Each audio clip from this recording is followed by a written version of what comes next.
ఇందులో బలపడేటువంటి ఆధ్యాత్మికమైన ఎదుగుదల మనలో రాదు. ఈరోజు మనం మందిరానికి వస్తున్నా కానీ మన స్థితిగతుల్లో మార్పు రాకపోవడానికి కారణం ఏంటంటే మనలో ఉన్నటువంటి అపవిత్రతే మనను లోపం చేస్తుంది. ఏం చిన్నదే కదా అనొచ్చు. దేవుడి దగ్గర పెద్ద పాపం చిన్న పాపం ఏం లేదు, ఉందా? ఏమి లేదు. అది ఏదైనా కానీ, అది చిన్నదైనా పెద్దదైనా ఏది ఉన్నా కానీ అపవిత్రతే. ఒక్క మాటే అలవాటు మాట నవ్వచ్చు. అది ఏదైనా కానీ అపవిత్రమైనదే. ఆ అపవిత్రత ఉన్నదని ఆయన అంటాడు కదా, అయ్యా నా పెదవులను కాల్చు. అక్కడ దేవదూతలు చూస్తా ఉన్నాడు. అక్కడ పరిశుద్ధుని ఆ వెలుగును, ఆ ప్రత్యక్షతను, ఆ స్థుతిని, ఆ మహిమను, ఆ ప్రభావాన్ని చూసి ఆయన అంటున్నాడు కదా, అయ్యో నేను అపవిత్రమైన మనుషుల మధ్య నేను ఉన్నాను. నేను ఈరోజు దేవునికి ఇష్టమైనటువంటి ఆ జీవ ఫలమును మనం ఇవ్వలేకపోవడానికి కారణం ఏంటంటే మన జీవితాల్లో కూడా మనం కూడా అపవిత్రమైనటువంటి పెదవులు కలిగిన వారుగా మనం ఉంటా ఉన్నామేమో. మరి మనం ఎలాగున్నామో మనం జ్ఞాపకం చేసుకోవాలి, సరి చూసుకోవాలి. ఎందుకంటే ఒక నోటిలో నుండి ఆశీర్వాదము, ఒక నోటిలో నుండే దీవెన వస్తుంది. ఒక నోటి నుండి ఆయన అన్నాడు కదా, దేవుని స్తుతిస్తాము, ఒక నోటి నుండి శపించేవారిగా ఉంటున్నాం. మరి ఇలా ఉన్నప్పుడు ఏమంటే ఒక బావిలో నుండి ఉప్పు నీళ్ళు మంచి నీళ్ళు వస్తాయా? ఒక బోర్లో నుండి ఎంత మంచిదే కదా, వస్తే మంచిదే కదా. అవసరానికి ఉప్పు నీళ్ళు వాడతాం, అవసరానికి మంచి నీళ్ళు వాడతాం.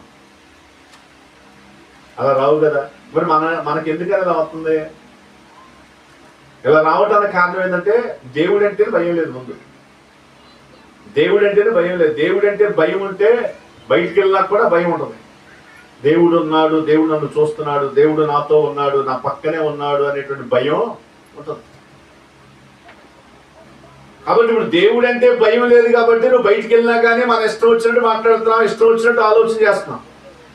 మరి ఇప్పుడు ఆ ఫలము మనలో రావాలంటే అది రాదు. కాబట్టి మన జీవితాలకు కావలసినటువంటి శ్రేష్టతను మనం ఇవ్వలేకపోతున్నాం. అందుకే యేసు అపోస్తలుడైన పౌలు గారు దెస్సలోనికే సంఘానికి రాస్తూ ఉంటాడు కదా, ప్రతి విషయమునందు కృతజ్ఞతాస్తుతులు చెల్లించుడి, ఇలాగు చేయుట యేసుక్రీస్తునందు మీ విషయమై దేవుని చిత్తం అంటాడు. ఎందుకని ప్రతి విషయంలో నువ్వు స్తుతించేవారుగా ఉంటే నీ స్తుతి ఏం మారుస్తుంది? స్థితి మార్చుద్ది. మరి మన నోట బూతులు వస్తే ఏమవుతుంది? అపవిత్రమైన మాటలు వస్తే ఏమవుతుంది? ఏం మారింది? స్థితి మారదు. నెత్తిని పెట్టుకుంటాం గొప్ప. ఇప్పుడు మనం స్థితి మారాలని గుళ్ళో స్తుతిస్తున్నాం కానీ బయటికి వెళ్తే స్తుతిస్తున్నామా? అంటే బయటికి వెళ్తే స్తుతిస్తున్నామా? బయటికి వెళ్తే దేవుని కనపరుస్తున్నామా? బయటికి వెళ్ళి దేవుని గురించి మాట్లాడుతున్నామా? బయటికి వెళ్ళి దేవుని గురించి ఆరాధించేవారుగా, మహిమపరిచేవారుగా నీ ఇంట్లో ఉన్నప్పుడు, ఇతరులతో మాట్లాడుతున్నప్పుడు, లేకుంటే పని చేస్తున్నప్పుడు, లేకుంటే నీ పరివారితో మాట్లాడేటప్పుడు, లేకుంటే నీ ఇంట్లో ఏదైనా నీ యొక్క కుటుంబ పనులు చేస్తున్నప్పుడు దేవుణ్ణి నిత్యము స్తుతించేవారుగా ఉంటా ఉన్నామా? స్తుతిస్తున్నప్పుడు ఎవరితో స్నేహం చేస్తున్నా కానీ ఎంతవరకు మాట్లాడాలో అంతవరకే మాట్లాడతామండి. నీ స్తుతిని చూసే ఎదుటివాడు మాట్లాడు కూడా పోతాడు. కానీ ఈరోజు మనం మౌనంగా ఉండి గతాన్ని లేకుంటే అనేక విషయాలు ప్రారంభించామనుకోండి, వాడు ఒక్క మాటతో పోయేది 10 మాటలు మొదలెడతాడు. అందుకని అన్ని విషయాల్లో దేవునికి ఏం చేయమంటా ఉన్నాడు? కృతజ్ఞతాస్తుతులు. అన్ని విషయాల్లో, అది శ్రమ వచ్చినా, బాధ వచ్చినా, దుఃఖం వచ్చినా, సంతోషం వచ్చినా, ఆనందం వచ్చినా, లేకుంటే ఇబ్బందికరమైన పరిస్థితులు వచ్చినా అన్ని విషయాల్లో దేవుణ్ణి స్తుతించాలి. అలా ఎప్పుడైతే మనం స్తుతించే వారికి ఉంటామో ఆ స్తుతుల మీద ఆశీనుడైన దేవుడు మన పక్షము నుండి మన స్తుతుల మీద ఆయన ఆశీనుడుగా ఆయన ఉంటాడు. ఈరోజు అలాంటి ఆశీనమైనటువంటి స్తుతులను మనం ఇవ్వలేకపోతేనే ఆయన ఎడబాసిన వారిగా ఉంటాం. గుళ్ళో ఉంటే స్తుతిస్తాం, బయటికి వెళ్తే మనం మర్చిపోయేవారిగా ఉంటాం. సామెతల గ్రంథము 18వ అధ్యాయము 7వ వచనం ఒకసారి చూస్తే, సామెతల గ్రంథము 18వ అధ్యాయము 7వ వచనం, బుద్ధిహీనుని నోరు వానికి నాశనము తెచ్చును, వాని పెదవులు ఏం చేస్తుందంట? ఉరి తెస్తుంది. అంటే మన పెదవులు ఎలా ఉండాలి? మనం కాపాడాలా, మనను నశింపజేయాలా? కానీ మనకు నాశనం తెస్తుందంట. మన పెదవులు మన నాశనంలోనికి నడిపిస్తుంది.